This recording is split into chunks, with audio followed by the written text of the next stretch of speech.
We are Stephen and Jill. Together, we've been buying and reselling land since the 90s. Our data-centric approach leaves our buyers asking, how can you sell it so cheap? Here on the Land Academy Show, We answer that and more. Steve and Jill here. hello. Welcome to the Land Academy Show, entertaining land investment talk. I'm Stephen Jack Butala. And I'm Jill DeWitt, broadcasting from the Valley of the Sun. Today, Jill and I are going to talk about accurate mailer pricing in this hot 2022 real estate market. Yep. There seems to be, as there always are, Jill and I used to joke, and we still joke in Career Path, it's like all questions lead to pricing or answering your phone. In fact, there's Career Path. You don't need to go. Price correctly and answer your phone. There you go. By the way, you know how I know that this is all confused and screwy right now? Because I have people sending me offers that are just too high. Yeah. So we need to clarify a few things here. That's what I hope we do. Before we get into it, let's take a question posted by one of our members on the landinvestors.com online community. It's free. And I'd like you to know, we have a full-blown commercial printing company Jill and I own called offers2owners.com. And we set it up a lot of years ago because we were unsatisfied with using products like click-to-mail. They just don't really understand our very specific mailer campaign operations. So that was then. And now we do about between 700 and 900,000 offers. We get those in the mail every single month on behalf of our members and non-members. Go to support@offers2owners.com and check it all out. JD wrote, just curious what everyone's thoughts are on the following. Does it buy for 25 to 35% of cost and sell for 75 to 85% of market value, like flip in 30 days or less, work for higher price land also? I love this, and yeah. This is a great, concise question. JD was part of Career Path the last time, and I know what market he's in, and yeah, of course it does. I can't stress this enough, this is like the moment of the podcast that you should really pay attention to, if there is one. Yeah. In fact, you know what? This is the moment of the whole week. Yeah, Save you great. some time. Okay. Common sense applies here. If you look at a piece of property and you say, and you can watch Jill do this multiple times on the Thursday call. If you say to yourself, oh, I'm buying this. The real estate's great. It's got all the 6 A's. The price is amazing. I can tell you right now, I'm at the purchase price that it's been accepted on the mailer of $30,000. And there's immediate comps in the area for $100,000 to $200,000 or whatever the numbers end up being.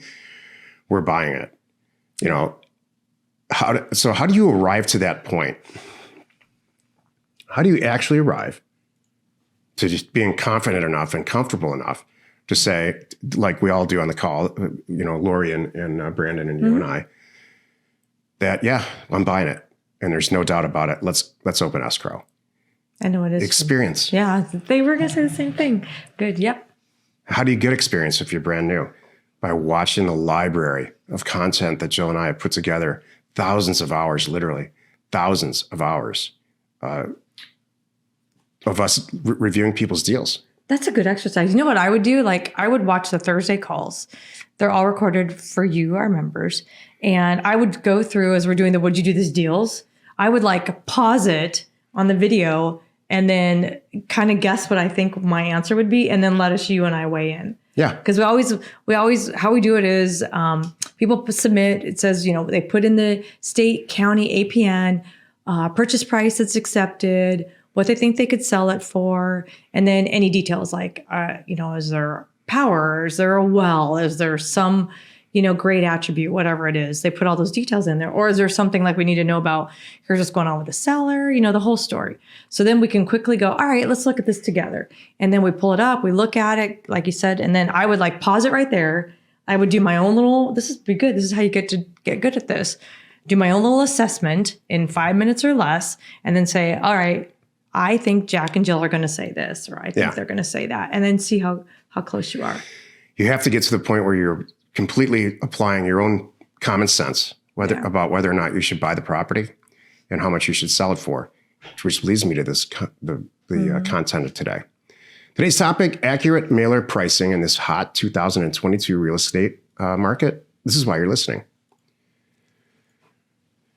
I've said this before over the years.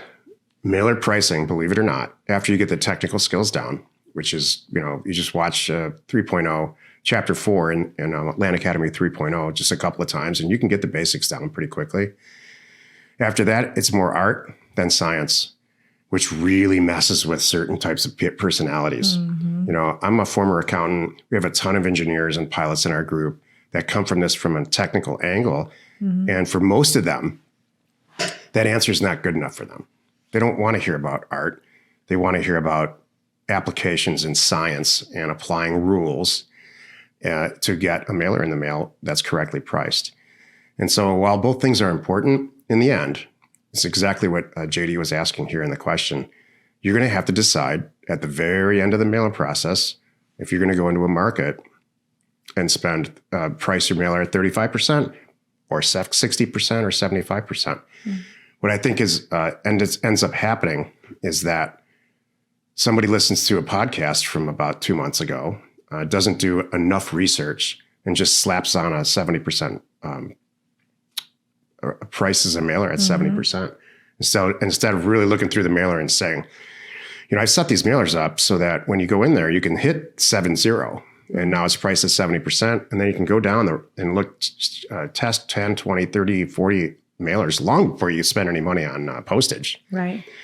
And then go through the would you do this deal process as if somebody signed to the offer and sends it back.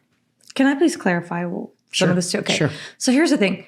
We are only using numbers north of 50% for sure things and for very specific niche things that we need property for, not the normal Land Academy way.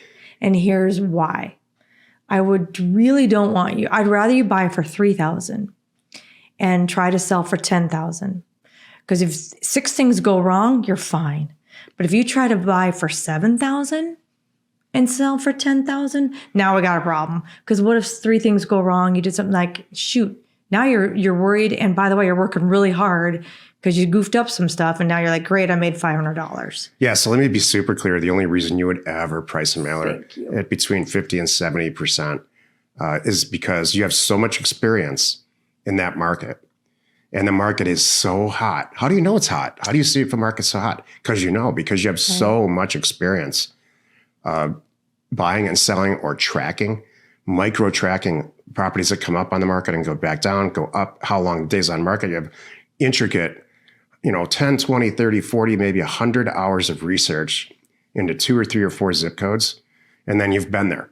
You've driven through these zip codes. You know the difference between this block and who's building what and why. Then you can comfortably go in and say, it almost becomes like a house mailer, an SFR mailer, where it's like, I know these properties are selling for $500,000. If I get one for $400,000, which is 75%, right, I know I can sell it for $500,000 the next week. And the number, that was the exact thing too. And the numbers support, like the margin makes sense to you. Like for us, it's got to be $100,000 or more, or I'm not going to do it. I'm not messing with it. I know it's funny. I just got a deal in today that I haven't even really looked at. It's somewhere in Idaho. I can't remember. It's some serious acreage where it's buying for in the low 400s because the guy thinks he could sell it for like $650. So I'm like, all right, I'm going to take a look at this because then those numbers make sense. Right. But buying for 40 and selling for 60, I'm a little worried about that. Me one too. So 400 to 600. All right, that I'm good. If it goes all wrong and I don't make 200,000, I make 100,000. I'm okay with that. Me too. Yeah, I'm good with that. And so, yeah, that's Jill's experience coming out. I can't stress this enough. If you don't have any experience and you're doing this, hang out with us. New, That's why you're here. Well, don't price a mailer at 60 or 70%. No, you don't. You don't really It's rarely not for do new that. people. It's because I see people act selling. That's kind of why I wanted to bring this up today too. For me, is we still get mailers. Not as many as you would think. It's funny. There's not a lot of us out there. So, but I get random mailers, for property that we own, and I love looking at them, seeing who it is. And it's funny. I just had one from a sweet couple from the live event who brought me chocolate. Do you remember that? No. Remember Dave and Christy? No. Oh, okay, all right. Anyway, I got an offer. If you still listen, Dave and Christy, last name starts with A. I got an offer from you guys, and I didn't look at the number, but sometimes they're like priced too high. I'm like, oh, shucks. This is not you guys, Dave and Christy. I know you. But from other people that are new, I'm like, I can help you. This one's a little too high. Yeah. And sometimes I had one that I wrote on it. I'm like, you know what? I bought for this and sold for that. You're a little bit off, and try to help the person. Let me end on this, because this is a very, very, very popular topic in Career Path. Yeah. It's a very hot topic on the Thursday call. People are always asking these questions. You should really never send out. This is a very advanced thing that Jill and I do when it comes to 75% pricing offers. You should stick to the age-old Land Academy model. And if you're concerned about getting mailer response, then stick to the 35% model. Just send out a ton of mail. I think that there's mailer efficiency is still a topic. I don't know why, but it still is. Mailer efficiency is not something that should enter your mind. Right. You should be spraying the world. After you've qualified it, run the red, green, yellow test and do all that. Once you've qualified it, you've got good pricing, spray it. Sounds gross, but okay. What? Spray with a hose. That's what I mean. Right. Wow, Jill. Right to the gutter. No, I'm just saying. Just an interesting choice of words. We'll end it on that. Happy you could join us today. 5 days a week. You can find us here on the Land Academy Show. Tomorrow, the episode on the Land Academy Show is called Coaching Real Estate Agents About Our Land Business. You are not alone in your real estate ambition. There's a lot of coaching that still goes on. It's kind of funny. I was all bragging about 6 months ago. I was bragging about all these great land agents, and there's more of them, and it's awesome, and we're doing great together. And then the last few months, I've had some duds. Yeah. I've had to I've literally had to tell my transaction coordinator, I don't think this person's into it. See if they want to get out of trying to sell this, because I don't think their heart's in it. And they couldn't, by the end of the day, the agent sent me the canceling the listing. They're like, no, we don't want to do it. I'm like, what is it? Well, I mean, actually, that probably saved you a ton of time. It's like, thank you for telling me. But I'm like, one agent said was complaining about accident. Well, actually, you know what? I'll save it for tomorrow. Thank you for tuning in. Hey, and by the way, Jack and I are really aware, because this was us at one time, that not everyone has a couple $100,000 lying around to buy property. So don't worry. We and our members fund land deals every week. And just check out landfunding.com. And I was saying, it's not just us in our community have, oh my gosh, millions. Tens of millions of dollars at our fingertips. Exactly. So do not worry. If you've got a good deal, the money's there. So again, go to landfunding.com. We are Jack and Jill. Information and inspiration to buy undervalued property. We hope you find our content valuable, and we appreciate your support. If you have not already, please check out our channel and hit the subscribe button. And your comments and suggestions help us to create the content you're here for. Hitting the like button helps to support our channel's algorithm and gauge your interest for future shows.